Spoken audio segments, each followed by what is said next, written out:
Today back my Japanese black pine that I started from the Grow Up Bonsai Kit. Well, we'll see it in a second when this uninvited guest decides to go. Anyway, here it is at the end of last winter. In the last video it had grown really well and I put on a lot of good growth on by the end of the year. But a lot of that was new shoots, which, while that's great, it isn't ideal for long term. A lot of them come from the same place. You'll find with pines that 4 or 5 shoots all pop out the same place, and that can lead to really fat, ugly knuckles if you leave them alone. Pines also don't really grow new shoots on old wood, so you kind of need to juggle keeping what you want while also removing what you don't. So you can see I didn't really remove anything too big, but like I said, these can't remain. You also have to balance your sacrifice branches, which are going to help thicken things up, and is why I'm leaving that really strong leader alone. Pines are a real different level. You have to actually think about what's going on and what might happen next.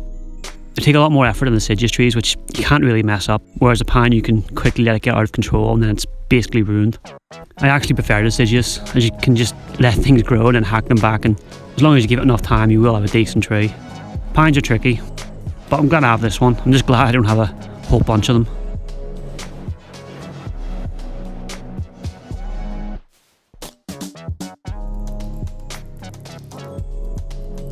So now it's all ready for spring, and while it looks a bit strange here, we'll be alright in a few years. It's doing well so far.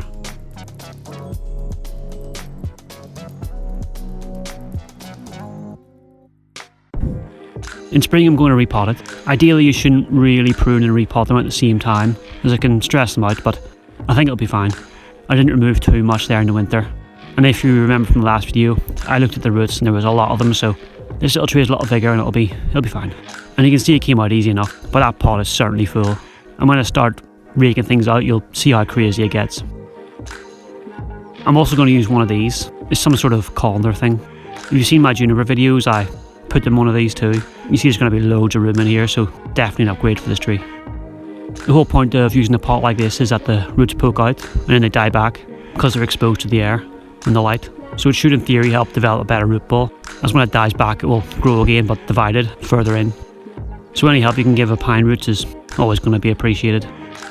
Again, you can't really treat them like deciduous roots. You can't just hack them back and let them regrow. You have to be a bit more gentle. So hopefully this style of pot will help with that and stop things getting too long and out of control. Which you'll see in a minute is exactly what's happened here now. I knew this pot was full, but the amount of roots I'm untangling here is just crazy.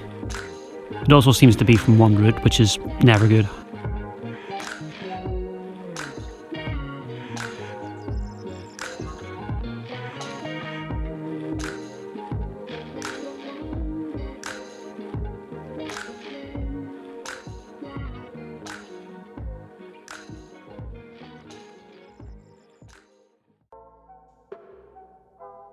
But the rest of it isn't too bad, so I'm just going to go for it. Removing all those roots, well, that one long root. It's going to be intense for the tree, but I think what's left will be more than enough to keep it happy. Along with the new pot, this should be okay.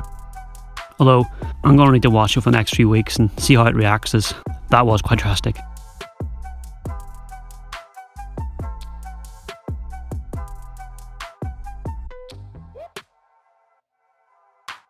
The roots that were left were a decent little spread, and if this pot helps create more divisions, then I think that might end up being a decent little root ball.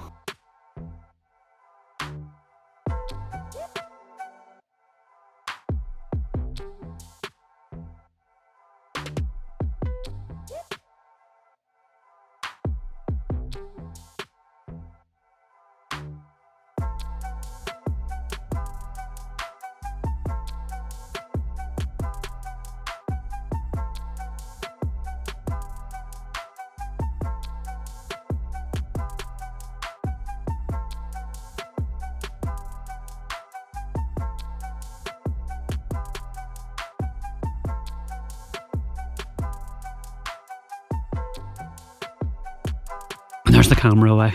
But here it is after, so a lot removed. But I think it'll be alright, hopefully.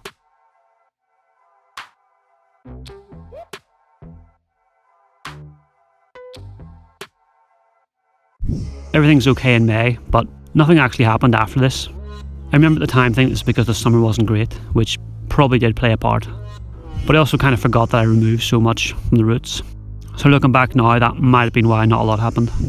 You can see here in June the bottom needles start to brown, and that might be just from the roots, but it could also be just that they're old and the tree is done with them, so I wasn't too worried about that. But by July I was expecting the new needles to open. You can see the candles on top are extending, and normally it starts to open around now, and then you can chop it off and go from there, but kind of stalled here. This is where I thought it was the bad summer, but maybe it was the roots or maybe a bit of both. But either way, the candles didn't really open, so that's never ideal. I'll show you a close-up in a second. You can kind of see they're just right at the edge of opening, but then they just kind of stop there. It didn't seem to look weak in any other way, so who knows. Maybe in spring it will just explode with double vigour. And then here the older needles are looking very brown, but I'm putting that down to old age, but who knows.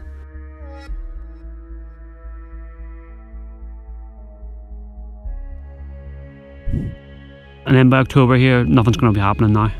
It'll be shutting down for winter, so a bit of a strange year. I probably did just overwork it and now it's sulking.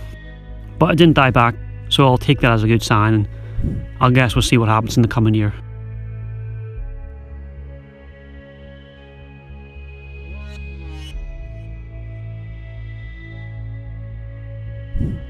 And here it is now, so no change yet, but we'll see in spring.